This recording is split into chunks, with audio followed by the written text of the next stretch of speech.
In this video, you will learn how to get an article you are interested in when the full text is not available in the database you are using.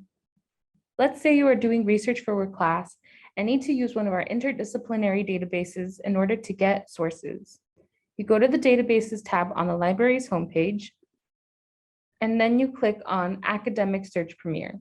You may be asked to log into this database using your Macalester username and password.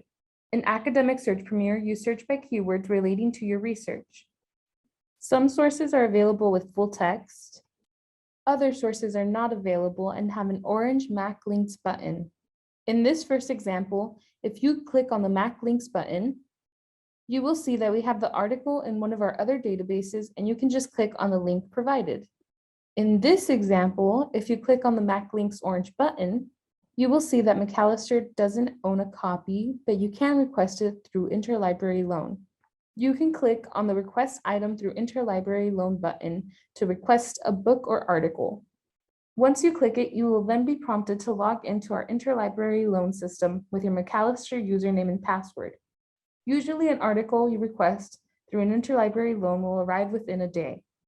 If you have any questions, email us at library@macalester.edu or chat with us under the Ask Us button on the library's homepage.